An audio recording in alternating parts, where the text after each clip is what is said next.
और नमस्कार दोस्तों, मेरा नाम दीपक कुशवाहा है और मैं आपका स्वागत करता हूं अपने चैनल फिट ट्रेड में। जैसा कि आपको पता है कि रेलवे के जो जो वैकेंसीज़ हैं वो आने वाली हैं। और रेलवे की जो वैकेंसीज़ में से जो आएगी वैकेंसी वो आएगी इस टाइम आपकी एएलपी और टेक्नीशियंस की। एएलपी टेक्नीशियंस और आरपीएफ की वैकेंसी आएंगी। तो हम जो अपनी तैयारी कर रहे हैं रेलवे की वो एएलपी के अकॉर्डिंग कर रहे हैं।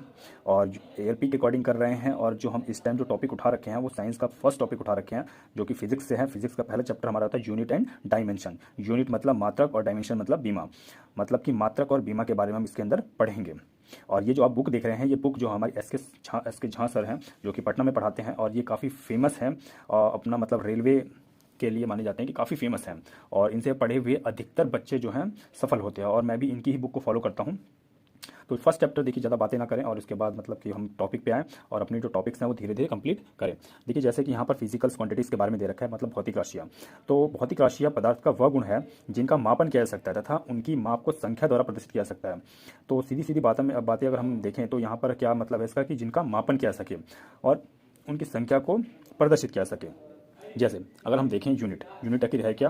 किसी भी भौतिक राशि को व्यक्त करने के लिए दो राशियों की आवश्यकता होती है। पहला संख्यात्मक मान मतलब न्यूमेरिकल वैल्यू, और यूनिट। जैसे कि आप एग्जांपल के तौर पे देख रहे हैं 2 kg, तो 2 हमारा क्या रिप्रेजेंट करता है? न्यूमेरिकल वैल्यू मतलब संख्यात्मक मान, और जो kg है हमारा यूनिट को रिप्रेजेंट कर रहा है। अब देखिए यहाँ पर लिखा है मापन या मात्रक पद्धति। मापन या मात्रक पद्धति। अब ये पद्धतियाँ हैं क्या? देखिए हमारी जो मेजरमेंट मेथड्स हैं वो 3 मेथड्स हैं हमारा, सीजीएस मेथड, एफपीएस मेथड और एमकेएस मेथड। और स्टार्टिंग में क्या हुआ कि जो अलग अलग देशों के अंदर अलग अलग मेजरमेंट चलते थे। जैसे फ्रांस में अलग चलता था, हमारे इंडिया में अलग चलता था, और ब्रिटिश में अलग चलता था। अलग अलग जगह पर अलग अलग मेथड्स को अपनाया जाता था। तो हमारी जो चीज़ें जो प्रचलन में थी वो मतलब कि मेजरमेंट मेथड जो है हमारा 3 चीज़ें प्रचलित थी, सीजीएस था, एफपीएस और एमकेएस था। तो अगर हम सीजीएस की बात करें तो सी का मतलब होता है हमारा सेंटीमीटर, जी का मतलब होता है ग्राम, और एस का मतलब होता है सेकंड। और यह फ्रेंच या मैट्रिक पद्धति है, मतलब कि ये जो हमारी जो पद्धति है वो मैट्रिक पद्धति है। और ये फ्रेंच इसलिए कहते हैं क्योंकि ये चलती थी फ्रांस के अंदर हमारी। अब हम आते हैं एफपीएस पद्धति के अंदर। एफपीएस का मतलब होता है, एफ का मतलब फुट होता है, पी का मतलब हमारा पाउंड होता है, और एस का मतलब सेकंड होता है। तो जैसे हम लंबाई जो है हम फुट में मापते थे, और वेट को मतलब कि भार को हम किस में मापते थे? पाउंड में मापते थे। और एस का मतलब है हमारा सेकंड, सॉरी ये मतलब भार नहीं, मतलब द्रव्यमान कहा जाएगा, ठीक है। और ये जो है हमारी, इसे ब्रिटिश पद्धति कहते हैं। और तीसरी पद्धति हमारी एमकेएस पद्धति है। एमकेएस पद्धति का मतलब ये होता है कि एम का मतलब होता है हमारा सीधे सीधे मीटर, के का मतलब होता है किलोग्राम, और एस का मतलब सेकंड।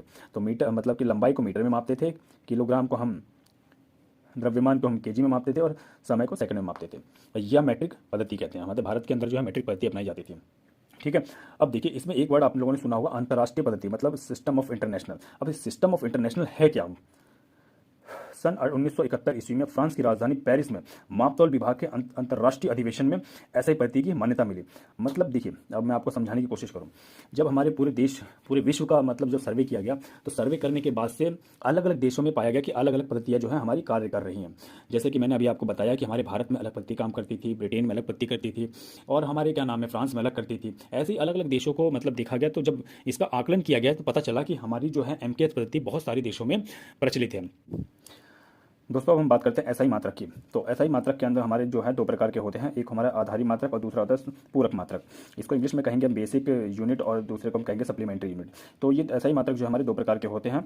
और देखिए बेसिक यूनिट के अंदर हमारी इसकी संख्या जो होती है 7 होती है, और पूरक मात्रक की मतलब सप्लीमेंट्री यूनिट की जो संख्या होती है वो 2 होती है। तो सबसे पहले हम बात करेंगे आधारी मात्रा मतलब कि बेस यूनिट की। तो बेस यूनिट हमें किस किस को माना गया? देखिए जब हमारे सब कुछ देखा गया तो हर जगह पर समय जो है वो समय सेकंड में चल रहा था। तो देखिए जैसे कि यहाँ पर टाइम लिखा हुआ है, टाइम जो है वो सेकंड में मापा जा रहा था। तो अगर हम लेंथ की बात करें तो सबसे पहला जो हमारा लेंथ है, लेंथ को हम किससे मापते हैं? मीटर में मापा गया। किसको? मतलब ऐसा यूनिट के अंदर हमें 2 कैटेगरी में बांटा गया, जो कि हमारा बेस यूनिट है और दूसरा हमारा सप्लीमेंट्री यूनिट है। तो बेस यूनिट हमने बताया कि ये 7 संख्या होती है बेस यूनिट की, और हमारी सप्लीमेंट्री की 2 होती है। और अगर ओवरऑल कहे जाए कि कितने कितने होते हैं तो 9 होती है हमारी यूनिट, ठीक है। कितनी यूनिट होती है? 9, ओवरऑल 9 होती हैं। और अगर पूछेगा कि बेस यूनिट कितनी है तो 7 होती हैं। अगर वो कहेगा सप्लीमेंट्री यूनिट कितनी है तो हमारी 2 होती है। तो अभी हम बात कर रहे थे बेस यूनिट की। तो बेस यूनिट में सबसे पहला हमारा लेंथ को किस में मापते हैं? हम मीटर में मापते हैं। अभी इसका जो संकेत होता है एम, और बीमा के बारे में अभी आपसे थोड़ी देर में बात करूंगा। दूसरा हमारा द्रव्यमान में किसमें मापा गया? तो किलोग्राम में। इसका सिंबल होता है हमारा केजी। उसके बाद समय हमारा देखिए टाइम जो है हमारे हर एक में बराबर ही है। जैसे कि हम सीजीएस की बात करें, जैसे कि यहाँ पर सीजीएस की बात करी हमने, सीजीएस में भी हमारा समय जो है सेकंड में मापा जा रहा है। और एफपीएस की बात करें, एफपीएस का भी जो है समय वो सेकंड में मापा जा रहा है। और एमकेएस की बात करें तो इसमें भी समय जो है सेकंड में ही मापा जा रहा है। इसके बाद हम बात करते हैं तापमान की, टेम्परेचर। टेम्परेचर को हम किस में मापते हैं? केल्विन में मापते हैं। इसको इसका जो संकेत है वो के है। उसके बाद हम बात करते हैं करंट। करंट मतलब धारा। धारा को हम किस में मापते हैं? एम्पेयर में मापते हैं। इसका संकेत है ए। इसके बाद हमारी बात आती है लुमिनस इंटेंसिटी, मतलब ज्योति तीव्रता। ज्योति तीव्रता को किस में मापा जाता है? कैंडेला में। इसको कहते हैं सीडी। इसके बाद एक आता है हमारा पदार्थ की मात्रा, मतलब अमाउंट ऑफ सब्सटेंस, मतलब इसको किससे मापते हैं? बोला जाता है मोल। मोल उसके बाद हमारे संकेत में भी मोल ही लिखते हैं। ठीक है, तो ये तो थी हमारी क्या है? आधारी मतलब बेस यूनिट, आधारी मात्रक। उसके बाद हमारा पूरक मात्रक क्या होता है? मतलब सप्लीमेंट्री। सप्लीमेंट्री हमने बताया कि अभी दो संख्या में बांटा गया। एक तो हमारा समतल कोण मतलब प्लेन एंगल, इसे हम रेडियन में मापते हैं, और उसके बाद ठोस कोण मतलब सॉलिड एंगल, इसे हम स्टेट रेडियन में मापते हैं। दोस्तों अब हम बात करेंगे डेरिवेटिव यूनिट्स की। वह मात्रक जो आधारी मात्रक से निकल कर आते हैं, वह मात्रक जो आधारी मात्रक से निकल के आते हैं। मतलब ये जो हमारा जो ये डेरिवेटिव है वो किससे निकलता है? बेस यूनिट से निकल के आता है। मतलब आधारी मात्रक से जो निकल के आते हैं उसे हम क्या कहते हैं? डेरिवेटिव यूनिट्स कहते हैं। ठीक है, जैसे कि अगर मान के चलिए कि हमारा यहाँ पर लिखा हुआ है क्षेत्रफल। क्षेत्रफल मतलब एरिया। एरिया का फॉर्मूला क्या होता है आपको पता है? लंबाई गुना चौड़ाई होता है। तो लंबाई को हम किसमें मापते हैं? मीटर में मापते हैं। चौड़ाई को किसमें मापते हैं? हम मीटर में मापते हैं। तो जब हम मीटर जब हमारा मल्टीप्लाई होगा तो क्या बनेगा? Metre square. मतलब कि जब भी हम उसका मात्रक लिखेंगे तो क्या लिखेंगे? मीटर स्क्वायर लिखेंगे। अब हम वॉल्यूम की बात करें तो वॉल्यूम को क्या कहते हैं हम लोग? आयतन कहते हैं। तो आयतन का फॉर्मूला क्या होता है हमारा? लंबाई गुने चौड़ाई गुने ऊंचाई होता है। ठीक है, इसके बाद अगर हम मात्रक की बात करें तो लंबाई को किससे मापते हैं? मीटर में। चौड़ाई को किसमें मापते हैं? मीटर में। और ऊंचाई को किसमें मापते हैं? मीटर में। जब हम इसे मतलब मल्टीप्लाई करेंगे तो क्या आएगा? Metre cube. तो जब भी हम मतलब कि इसको लिखेंगे तो मीटर क्यूब की फॉर्म में लिखेंगे। अब हम बात करते हैं स्पीड की। देखिए स्पीड की हम बात कर रहे हैं, मतलब कि चाल। चाल का मतलब क्या होता है? चाल का जो फॉर्मूला होता है हमारा, आपको पता है कि दूरी बटे समय होता है। तो जैसे कि आप जानते हैं कि दूरी को हम किस में मापते हैं? मतलब दूरी का मतलब क्या है? किसी लंबाई को मापा जा रहा है तो क्या होगा हमारा? मीटर। समय को किस में मापते हैं हम? सेकंड। जैसे कि हमने अभी पीछे पढ़ा था कि समय को किस में मापा जाता है? सेकंड में मापा जाता है। तो इसको जो हम बोला जाएगा, इसको क्या बोला जाएगा हमारा? Metre per second. क्या बोला जाएगा? Metre per second. अब देखिए बात करते हैं बीमा की। देखिए बीमा जो हम लिखते हैं वो हम लिखते हैं MLT। तो अभी MLT होता क्या है? देखिए M का मतलब होता है हमारा मास। ठीक है, L का मतलब होता है लेंथ, और T का मतलब क्या होता है? टाइम। तो लंबाई को हम किससे लिखते हैं? L से लिखते हैं, और मास को किससे लिखते हैं? M से लिखते हैं, टी नोट करते हैं। और ये जो T है हमारा, T का मतलब समय। अब देखिए यहाँ पर क्या लिखा है? Metre per second. Metre per second का मतलब क्या हुआ? देखिए M तो यहाँ पर 0 हो गया, मतलब M का मतलब यहाँ मास तो है नहीं। मास है क्या? नहीं है। मास नहीं है तो इसका मतलब यहाँ पर 0 हो जाएगा। ठीक है, और यहाँ पर लंबाई का मतलब क्या है? M मतलब 1 है। ठीक है, उसके बाद हमारा क्या आएगा? T। मतलब T मतलब समय। समय कितना है? -1। तो यहाँ पर हम लिख देंगे -1। सॉरी, यहाँ पर ये ऐसे हो जाएगा M0 L T -1। तो ये तो हमारा 1, ये तो 0 समझ लो 1 हो गया बिल्कुल। तो यहाँ पर हो गया सॉरी L T -1। तो इसकी जो बीमा होगी ये होगी। ठीक है, अब देखिए अब बात करते हैं हम वेलोसिटी। वेलोसिटी मतलब वेग। वेग मतलब क्या? वेग का फॉर्मूला क्या होता है? मतलब वेलोसिटी का डिस्प्लेसमेंट अपॉन में टाइम, मतलब विस्थापन बटे समय। विस्थापन को हम किससे मापते हैं? मीटर से मापते हैं। और समय को किससे मापते हैं? सेकंड से मापते हैं। तो जब हम इसको भी अगर जो पढ़ेंगे, क्या पढ़ेंगे? Metre per second. ठीक है, तो मीटर पर सेकंड मतलब हमारा चाल का जो है और वेग का, दोनों का मात्रक क्या है? सेम है। तो इसकी बीमा भी क्या होगी हमारी? सेम होगी। तो सेम का मतलब अभी हम देख लेते हैं दोबारा से। तो हमारा M तो यहाँ पर कुछ भी नहीं है। M का मतलब हमारा यहाँ पर 0 हो गया। उसके बाद मीटर, इसका M है। देखिए सर, ये आप M मतलब ये मत समझ लेना कि ये मास है। मास नहीं है, ये मीटर है। मतलब ये लेंथ की जो यूनिट होती है वो है। तो यहाँ पर L कितना हो गया हमारा? 1 होगा। ठीक है, और S हमारा मतलब S मतलब T, मतलब समय को किस में मापते हैं? टाइम को किस में मापते हैं? सेकंड में मापते हैं। तो यहाँ पर हमारा क्या आएगा? T कितना है? -1 है। ये बिल्कुल सही है। ठीक है, इसको हम ये भी लिख सकते हैं LT -1। ये ध्यान रखिएगा कि स्पीड और वेलोसिटी का क्या होता है कि दोनों की हमारी बीमा क्या होती है? सेम होती है, और मात्रक भी सेम होता है। अगर मात्रक सेम है तो बीमा भी हमारी सेम ही होगी। इसके बाद बात करते हैं हम एक्सेलरेशन मतलब त्वरण। एक्सेलरेशन मतलब त्वरण। एक्सेलरेशन का फॉर्मूला क्या होता है हमारा? वेग बटे समय। वेग मतलब चेंज इन वेलोसिटी अपॉन में टाइम। तो अगर हम देखा जाए तो वेग का फॉर्मूला हमारा क्या क्या लिखा था हमारा? तो वेग का फॉर्मूला हमारा होता है, मतलब वेग को हम लिखते क्या है? मतलब इसकी जो बीमा है उसे क्या लिखते हैं? इसकी बीमा लिखते हैं मीटर पर सेकंड। जैसे कि हम अभी ऊपर पढ़ के आए हैं, जैसे कि हमारा क्या लिखा है यहाँ पर? वेग। वेलोसिटी क्या क्या आया था हमारी? इसकी बीमा मीटर पर सेकंड। तो वेग की जगह पर हमारा क्या लिख दिया हमने? Metre per second. और टाइम कितना है? टाइम मतलब S। तो ये बात तो आपको बिल्कुल समझ में आई होगी। अब जब इसे हम सॉल्व करेंगे, मतलब कि लिखेंगे, तो मीटर पर सेकंड, फिर समय पर सेकंड, मीटर पर सेकंड और फिर समय पर सेकंड। तो इसे जब हम सॉर्ट आउट करेंगे तो हमारा क्या होगा?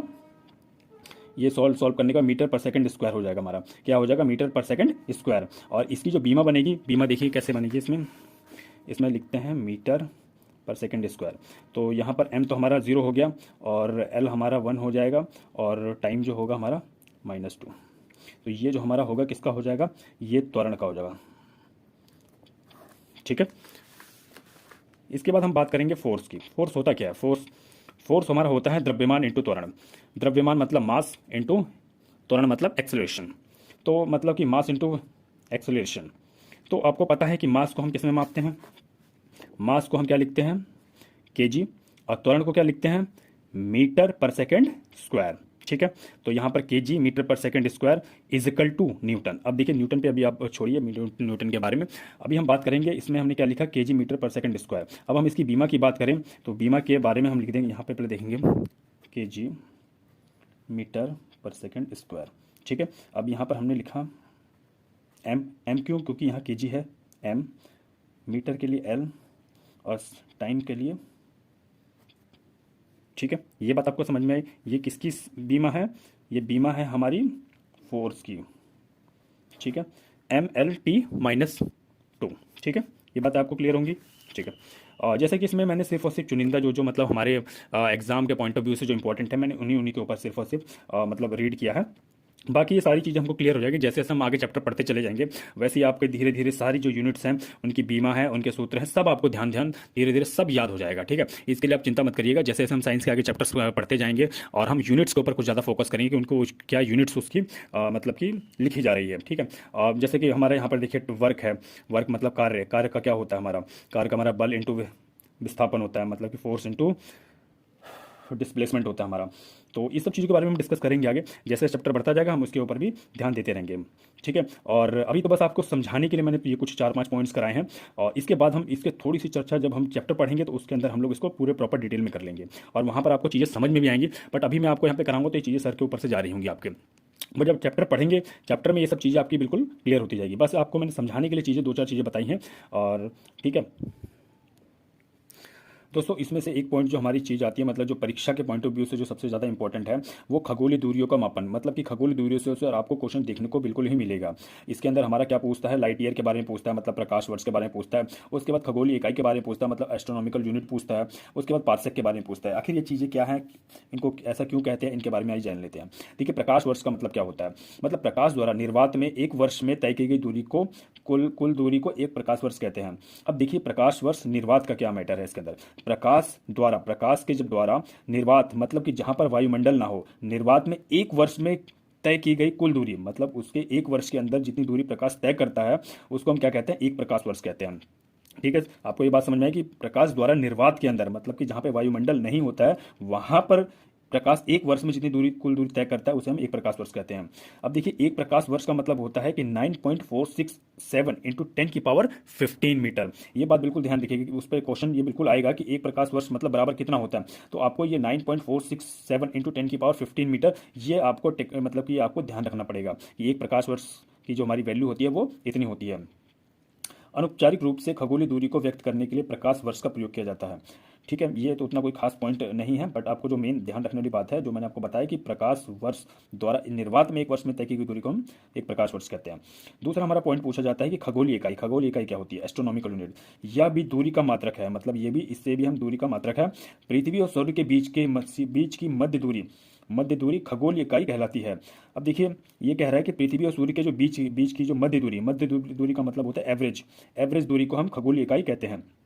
अभी एवरेज ही क्यों कहा जाता है, क्योंकि देखिए जब भी हमारा पृथ्वी जो है सूर्य के जो चारों ओर चक्कर काटता है तो पूरी गोलाई में चक्कर नहीं काटता है, कभी क्या होता है वो नज़दीक आता है, कभी दूर चला जाता है। तो इसीलिए क्या ना वैज्ञानिकों ने क्या किया कि इसका एक एवरेज निकाल लिया। एवरेज निकालने के बाद से हमें बताया गया कि हमारा जो है उसका क्या मान रखा जाएगा। तो इसीलिए यहाँ पर लिखा पृथ्वी और सूर्य के बीच के मध्य दूरी खगोलीय इकाई कहलाती है। ठीक है, तो कह सकते हैं कि इनके बीच की दूरी के एवरेज को हम क्या कहते हैं, एस्ट्रोनॉमिकल यूनिट कहते हैं। तो एक खगोलीय मात्रक मतलब एक एस्ट्रोनॉमिकल यूनिट बराबर कितना होता है, 1.496 इंटू 10⁻11 मीटर। ये आपको बिल्कुल ध्यान रखना है। ठीक है, ये ध्यान रखना है। और इसे एस्ट्रोनॉमिकल यूनिट कहते क्यों है कि ये करता क्या, एस्ट्रोनॉमिकल यूनिट पृथ्वी और सूर्य के बीच की दूरी को बताता है। और एक खगोलीय मात्रक बराबर कितना होता है, 1.496 इंटू 10⁻11 मीटर। ये ध्यान रखने वाला टर्म्स है। उसके बाद हमारा आता है पार्सेक। पार्सेक का मतलब क्या होता है, यह दूरी मापने की सबसे बड़ी इकाई मानी जाती है। अगर वो पूछेगा सबसे बड़ी इकाई आपकी कौन सी है, तो सबसे बड़ी इकाई हमारी कौन सी है, एक पार्सेक होती है। और एक पार्सेक बराबर कितना होता है हमारा, एक पार्सेक बराबर 3 3.086 इंटू 10⁻16 मीटर, या कहेगा 1 पार्सेक इज इक्वल टू 3.26 प्रकाश वर्ष। ठीक है, अगर वो मीटर में पूछ रहा है तो हमारी जो वैल्यू होगी 3.086 इंटू 10⁻16 मीटर। अगर वो कह रहा है कि एक पार्सेक में कितने प्रकाश वर्ष होते हैं तो 3.26 प्रकाश वर्ष होते हैं। ये बात बिल्कुल ध्यान रखिएगा कि एक पार्सेक में हमारा कितना होता है, 3.26 प्रकाश वर्ष होता है, और एक पार्सेक बराबर मीटर में अगर पूछ रहा है तो 3.086 इंटू 10⁻16 मीटर। ये ध्यान देने वाले पॉइंट्स है। इसके अंदर ये वाला हो गया, ये हो गया हमारा खगोलीय मात्रक में, और ये चीज़ें। और ये लाइट ईयर का मतलब क्या होता है, एस्ट्रोनॉमिकल यूनिट का मतलब क्या होता है, पार्सेक क्या होता है। ठीक है, इसके बाद दोस्तों जो सबसे मेन, इसके बाद जो मेन पॉइंट होता है, जो यहाँ से क्वेश्चन पुटअप होते हैं हमारे, तो यहाँ पर होता है 10 की विभिन्न घातों के पूर्णांकल एवं उनके संकेत, मतलब 10 की घातों के बारे में पूछता है हमारा। जैसे कि आप लोग यहाँ पर देख रहे हैं, यहाँ पर डायग्राम, एक होता है हमारा बढ़ते क्रम में, एक होता है घटते क्रम में। तो बढ़ते क्रम क्या है, घटते क्रम क्या है, आइए हम इसके बारे में जानकारी लेते हैं। जैसे कि आप लोगों ने देखा होगा 10 की पावर 1, 10 की पावर 1 होती है तो उसे हम क्या कहते हैं, डेका, डेका कहते हैं। 10 की पावर 2 उसे कहते हैं हम हेक्टो। अभी हम बढ़ते क्रम में कर रहे हैं, ठीक है, मतलब कि चीज़ें बड़ी हो रही हैं। 10 की पावर 2 को हम हेक्टो कहते हैं। उसके 10 की पावर 3 आती है हमारी, उसे हम किलो कहते हैं। फिर 10 की पावर 6, 10 की पावर 6 को हम मेगा कहते हैं। 10 की पावर 9, 10 की पावर 9 को हम क्या कहते हैं, इसको गीगा कहते हैं। 10 की पावर 12, 12 को क्या कहते हैं हम, टेरा कहते हैं। 10 की पावर 15 उसको हम क्या कहते हैं, पेटा कहते हैं। और 10 की पावर 18 को हम एक्सा कहते हैं। तो ये बिल्कुल आप ध्यान रखिएगा, क्योंकि यहाँ पर क्या है कि बढ़ते पहले 10 की पावर 1, फिर 10 की पावर 2, 10 की पावर 3, इसके बाद क्या हो रहा है कि तो इसमें फिर 3 ऐड हो जा रहा है, 10 की पावर 6 बन रहा है, फिर यहाँ 3 ऐड हो रहा है तो 10 की पावर 9 बन रहा है, फिर 3 ऐड हो रहा है तो 10 की पावर 12 बन रहा है, फिर 3 ऐड हो रहा है 10 की पावर 15 हो रहा है, और सबसे बड़ा 10 की पावर 18 कर दिया गया है। तो इसका बिल्कुल आप बिल्कुल सीक्वेंस का ध्यान रखिएगा, और इसको कहते क्या है ये याद रखिएगा। जैसे भी हो कि आप जैसे किलो है, किलो को 10 की पावर 3, मेगा 10 की पावर 6, उसके बाद हमारा गीगा 10 की पावर 9, टेरा 10 की पावर 12, पेटा मतलब 10 की पावर 15, और एक्सा मतलब 10 की पावर 18। ये तो हमारा बढ़ते क्रम में था। अब बात करते हैं घटते क्रम में। तो पहला हमारा 10 की पावर -1, उसको हम कहते हैं डेसी। उसके बाद फिर 10 की पावर -2 को हम कहते हैं सेंटी। 10 की पावर -3 को हम कहते हैं मिली। 10 की पावर -6 को कहते हैं हम माइक्रो। 10 की पावर -9 को कहते हैं हम नैनो। 10 की पावर -12 को कहते हैं हम पिको। 10 की पावर -15 को हम क्या कहते हैं, फेम्टो। और 10 की पावर -18 को कहते हैं ऑटो। दोस्तों ये तो था जो मैंने आपको बताया कि जो मतलब इंपॉर्टेंट है हमारी जो यूनिट डायमेंशंस के अंदर जो टॉपिक इंपॉर्टेंट है उनके बारे में मैंने बताया। जैसे कि आपको की दूरियों के बारे में बताया, उसके बाद यूनिट्स के बारे में बताया, इसके बाद ये हमारे 10 की पावर मतलब विभिन्न घातों के बारे में है। तो ये क्वेश्चंस क्या है, इससे पुटअप होते हैं। इन सब चीज़ों के ऊपर बिल्कुल आप फोकस रखिएगा, क्योंकि इनसे क्वेश्चन आपको पेपर में, एग्जाम पे में बिल्कुल देखने को मिलेगा। ठीक है, बाकी मैं आपकी पूरी मदद करता रहूँगा, और आप इसके एक एक चैप्टर्स को हम धीरे धीरे डिस्कस करते रहेंगे, और उसके अंदर जो जो इंपॉर्टेंट्स होगा हम उनके ऊपर जरूर चर्चा करेंगे। धन्यवाद दोस्तों आपको इतना वीडियो देखने के लिए, और मेरे चैनल को सब्सक्राइब करिए, लाइक करिए, और घंटी के बेल आइकन को जरूर दबा लीजिएगा। ऐसी वीडियोस आपको अब डेली मिलती रहेंगी, और जिनके ऊपर हम साइंस के ऊपर पहले फोकस करेंगे, उसके बाद धीरे धीरे फिर हम मैथ पे भी फोकस करेंगे, फिर रीजनिंग के चैप्टर्स पे भी फोकस करेंगे, और धीरे धीरे हम सारी चीज़ों को यूट्यूब के ऊपर आपसे शेयर करेंगे। धन्यवाद दोस्तों।